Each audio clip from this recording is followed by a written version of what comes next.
La plupart des gens pensent qu'un peu plus d'argent effacerait leurs peines, guérirait leurs inquiétudes et mettrait fin à leurs nuits d'angoisse. Ils croient que les chiffres sur un compte bancaire sont les clés d'une liberté qu'ils ne trouvent pas ailleurs. Pourtant, si l'argent suffisait à résoudre les problèmes, chaque gagnant de loterie serait encore aujourd'hui un modèle de prospérité. Mais ce n'est pas le cas. Beaucoup gagnent des millions et finissent ruinés, parce qu'ils ont obtenu la richesse sans avoir bâti la sagesse qui la soutient. La richesse ne naît pas de l'argent, elle naît de l'esprit. Elle est une manière de penser, une façon d'agir, un art de multiplier les causes du succès. Ce n'est pas le hasard qui fait un riche, mais la conscience. Car sans sagesse, l'argent se dissout comme la brume au soleil, tandis qu'avec la sagesse, même sans argent, on finit par attirer l'abondance. Avant de voir 1 million s'afficher sur votre compte, il faut déjà le concevoir dans votre esprit.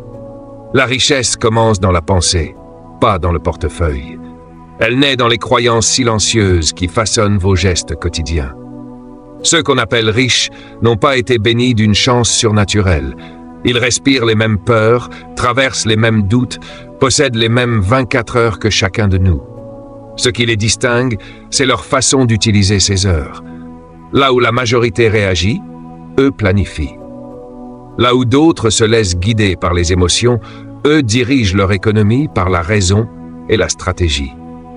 La richesse ne surgit pas d'un coup de dé, elle se construit, pierre après pierre, par un dessein conscient.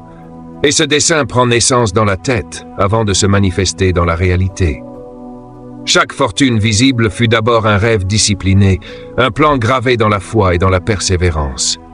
Comprenez ceci, la vie elle-même ne se déroule pas par hasard, elle se déroule par design. Les gens ordinaires regardent les riches et disent « ils ont eu de la chance », sans jamais étudier la loi invisible de cause et d'effet qui gouverne toute chose. Rien n'est isolé. Chaque succès a une origine, chaque échec une racine. Pourtant, la majorité se concentre sur les fruits, les maisons, les voitures, les voyages, sans jamais se pencher sur les graines qui les ont produits. Quand j'étais jeune, je croyais moi aussi que la réussite appartenait à ceux qui avaient reçu un avantage secret, une famille influente, des contacts privilégiés, une étoile au-dessus de la tête. Puis un mentor m'a dit une phrase qui a tout changé. « Tu ne peux pas changer les saisons, mais tu peux te changer toi-même. » Ce fut une révélation. Si je voulais récolter différemment, il fallait que je sème différemment. Si je désirais une vie meilleure, je devais d'abord devenir meilleur. La richesse n'est pas une prière, c'est une préparation. Elle ne se mendie pas, elle se mérite. Et ceux qui prospèrent ne patientent pas pour que les opportunités tombent du ciel. Ils se préparent à les recevoir. Ils sèment au printemps, travaillent avec ardeur pendant l'été et récoltent en automne. Car ils savent que les saisons de la vie répondent aux lois de la constance. Les résultats que vous voyez aujourd'hui sont les échos des habitudes d'hier. La discipline d'aujourd'hui crée la richesse de demain. La négligence d'aujourd'hui creuse le manque de demain. La vie ne récompense pas les souhaits, elle récompense les causes. Ce n'est pas la chance qui décide, c'est la graine plantée. Et la graine détermine toujours la récolte. Souhaites-tu que je continue à développer la partie suivante dans le même ton, celle qui commence par « J'ai rencontré un homme qui se disait malchanceux en affaires. J'ai croisé un homme persuadé d'être poursuivi par la malchance. 5 entreprises tombées l'une après l'autre et toujours le même verdict dans sa bouche, mauvais timing. Il regardait l'horloge comme un juge, mais ne se penchait jamais sur ses choix. Il fixait les faits, ignorait la cause. Il ne révisait ni ses décisions, ni ses compétences, ni la rigueur de son effort. Il blâmait la saison quand la graine elle-même n'avait pas été soignée. C'est là que se joue la différence entre la moyenne et l'exceptionnel. La moyenne accuse le temps, le climat, l'économie, la politique, la concurrence, tout ce qui se trouve à l'extérieur. Les bâtisseurs, eux, ne blâment rien. Ils observent, apprennent, ajustent, assument. Ils transforment chaque résultat en un rapport d'expérience. Ils se regardent vivre avec l'œil d'un scientifique qui analyse une expérience en laboratoire. Si le revenu stagne, ils remontent à la source. Ils inspectent l'habitude, la méthode, le processus, le système d'apprentissage. Ils refusent de courir après les symptômes et choisissent de traiter la racine. Regarder sa vie comme un investisseur évalue un portefeuille devient alors un art. Constamment, méthodiquement, ils rééquilibrent, renforcent, coupent ce qui saigne les ressources et amplifient ce qui crée de la valeur. Ils gèrent les causes au lieu de pourchasser les effets. Personne ne bâtit un palais sur un sol marécageux. Pourquoi tenterait-on d'ériger la prospérité sur des excuses friables? Les fondations précèdent les façades. La structure précède l'éclat. Un exercice simple peut recabler une destinée. Remplacer chaque plainte par une question. Quelle est la cause? Comment puis-je l'influencer? Quel levier m'appartient? Appliqué 30 jours d'affilée, ce rite déplace le centre de gravité intérieur. Le mental passe de victime à maître, de spectateur à créateur, d'argumenteur à architecte. On cesse d'attendre et l'on commence à orienter. Chaque personne véritablement prospère a intégré cette équation silencieuse. Le succès n'est pas un prodige, c'est une mécanique. On récolte ce que l'on sème, ni plus ni moins. Dès l'instant où l'on renonce à invoquer la chance pour choisir de créer les conditions, on reprend le volant. La route n'est pas toujours lisse, mais la direction redevient nôtre. Alors regarde tes résultats comme des miroirs et non comme des verdicts. Trace le fil qui relie tes actions à leurs conséquences. Note, ajuste, recommence. Si un choix n'a pas produit l'effet désiré, change la procédure, fortifie la compétence, simplifie le système. Fais de ta vie un atelier vivant, où chaque jour affine l'outil qui façonne demain. C'est ici que la richesse commence à s'ancrer, dans la lucidité qui préfère l'analyse au prétexte, la responsabilité à l'alibi, la cause à l'effet. Quand cette clarté devient une habitude, l'exceptionnel cesse d'être un hasard et devient une trajectoire. Le temps. Ce mot si court, mais dont le poids dépasse celui de l'or. Le temps révèle ce que chacun valorise vraiment. Beaucoup disent que le temps c'est de l'argent. Ils se trompent. L'argent se perd et se regagne, mais une heure envolée ne revient jamais. Le temps n'est pas une monnaie. C'est la vie elle-même en mouvement. Les riches le savent. Chaque minute est une semence. Elle porte en elle soit la graine de la prospérité, soit celle du regret. Les pauvres dépensent leur temps comme s'il était infini, distrait, insouciant, dispersé. Les riches, eux, le traitent comme une poussière d'or qui s'écoule entre les doigts, précieuse, fragile, impossible à retenir. Je me souviens de mes débuts, jeune et affamé de réussite. Je travaillais sans relâche, croyant que les longues heures suffisaient à garantir la richesse. Un jour, un mentor m'a posé une question qui a frappé mon âme comme un marteau. Si tu continues à échanger ton temps contre de l'argent, que feras-tu quand ton temps sera écoulé? J'ai alors compris la vérité que peu veulent affronter. Je ne construisais rien. Je louais ma vie heure par heure, vendant mon souffle au plus offrant. C'est ainsi que vivent la plupart. Ils troquent leur temps contre un salaire, puis utilisent ce salaire pour acheter des choses qui les enchaînent davantage. Ils appellent cela une carrière, mais c'est souvent une prison polie. La vraie richesse commence le jour où l'on apprend à multiplier le temps, pas seulement à le remplir. Les riches transforment leurs heures en levier. Ils délèguent, automatisent, éliminent et concentrent leur énergie sur les actions qui portent du fruit.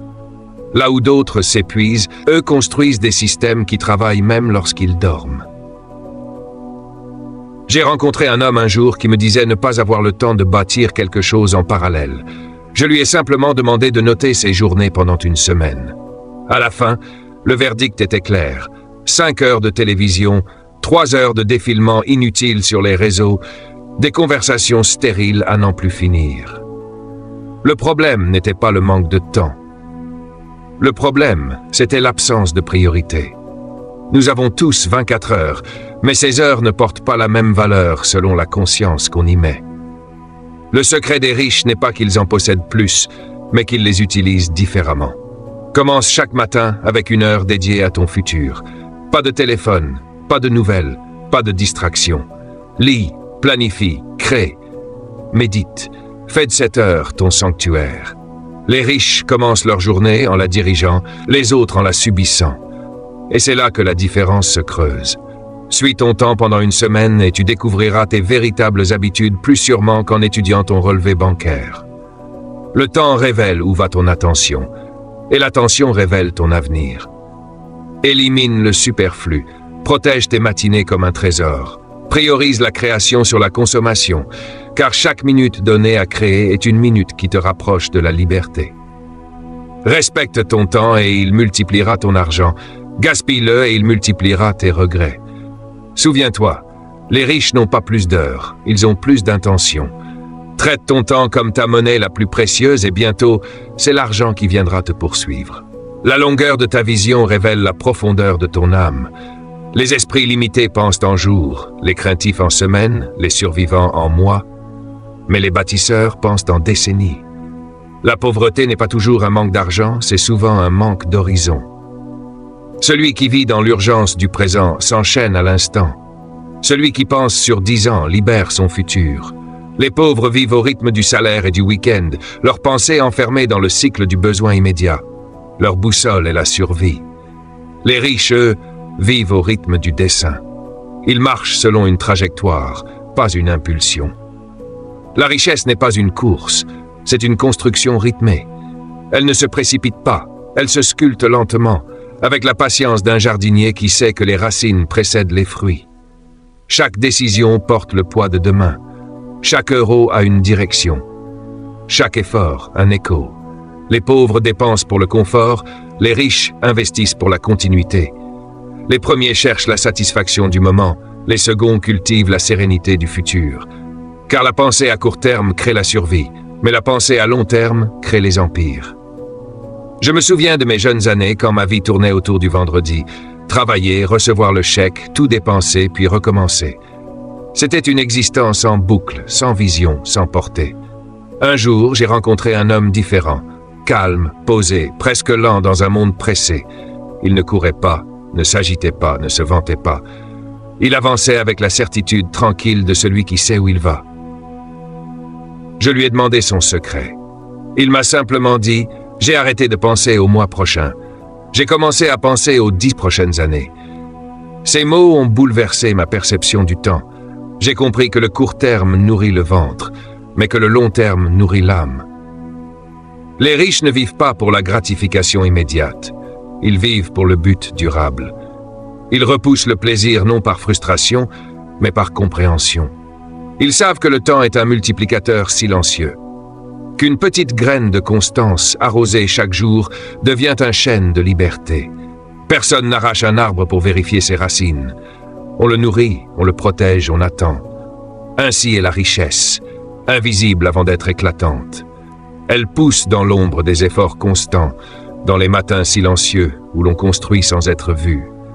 Les pauvres échangent la récolte future contre la satisfaction immédiate. Ils préfèrent la sensation de posséder à celle de progresser. Ils mesurent le succès à la semaine et s'étonnent que la vie ne change pas d'année en année. Ils deviennent riches en distraction, mais pauvres en direction. Pourtant, le secret est simple. La paix vient de la vision.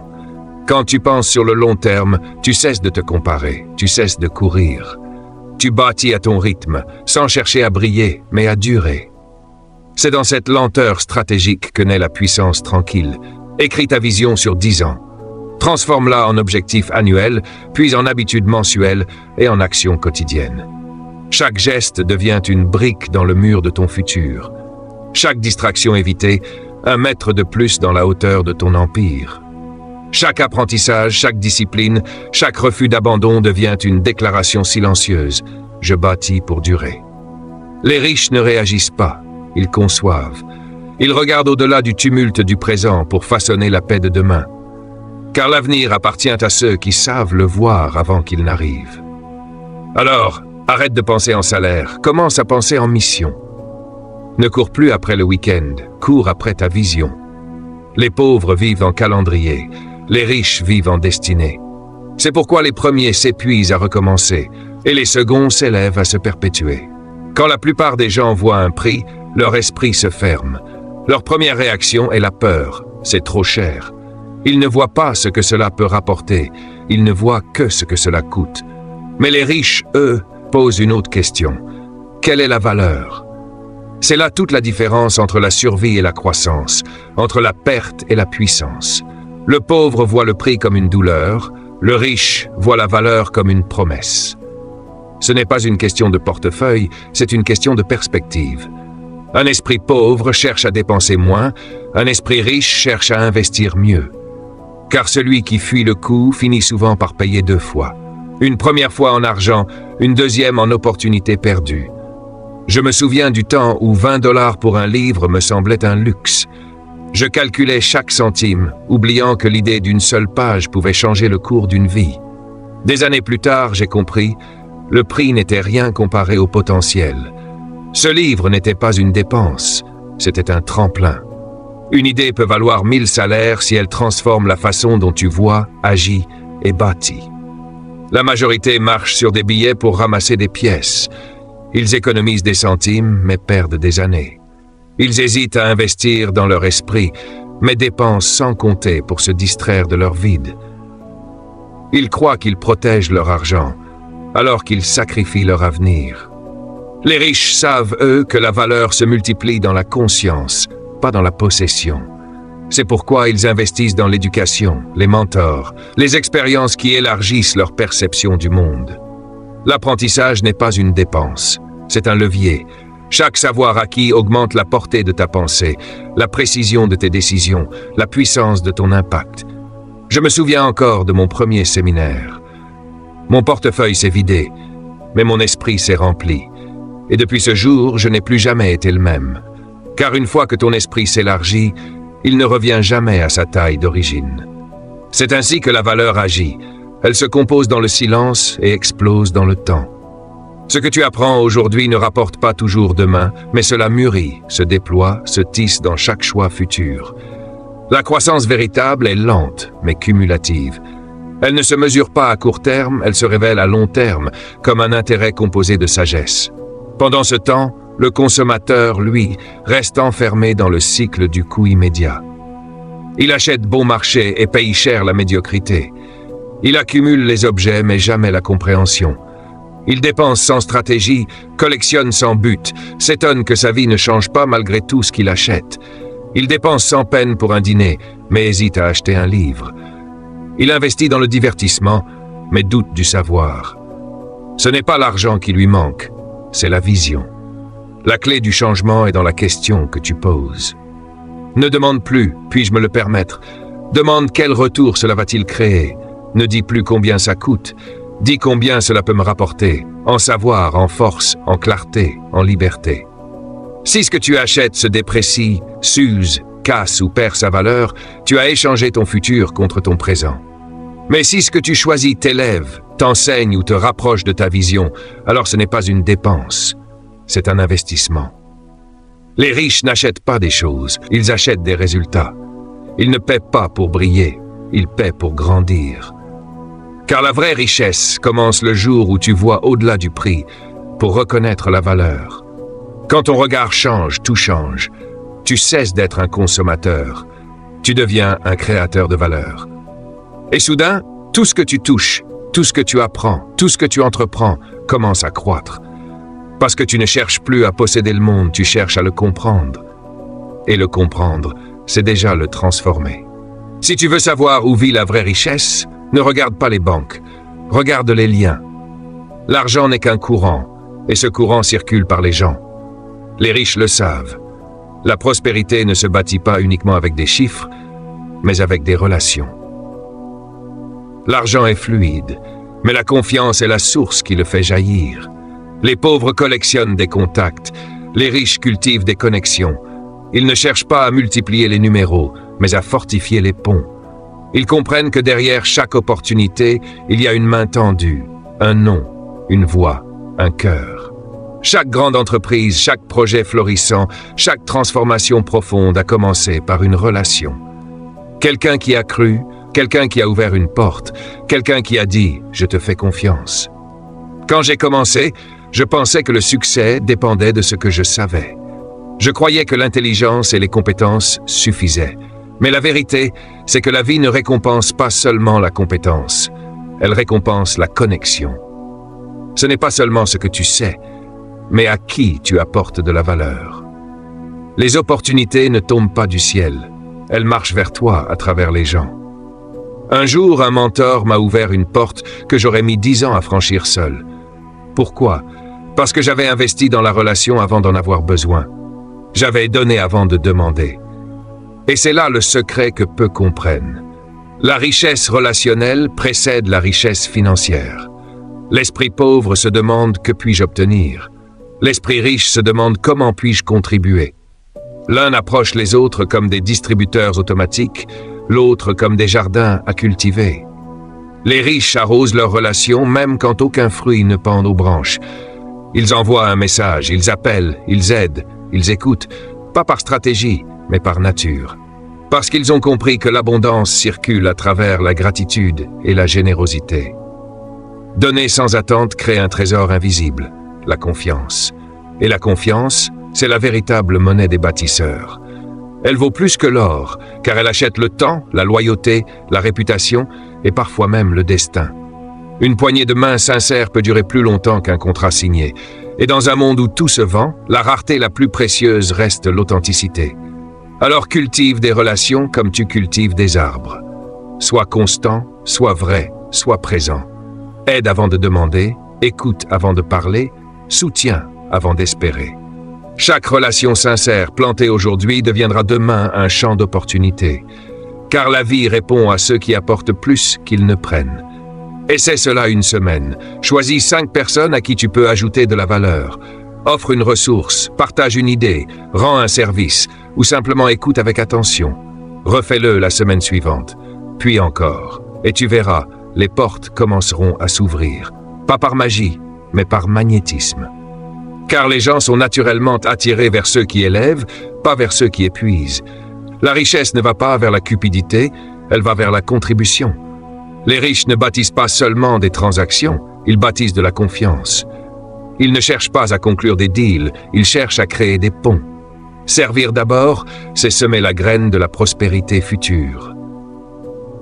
Souviens-toi, la vie rend toujours avec intérêt ce que tu offres avec sincérité. Aide sans calcul, connecte sans attente, donne sans peur.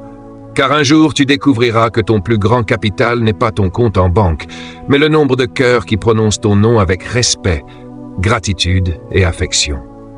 C'est cela, la richesse des sages. Pas seulement des chiffres, mais des visages. Pas seulement des revenus, mais des relations. Pas seulement des possessions, mais des connexions qui portent ton héritage plus loin que ta propre vie.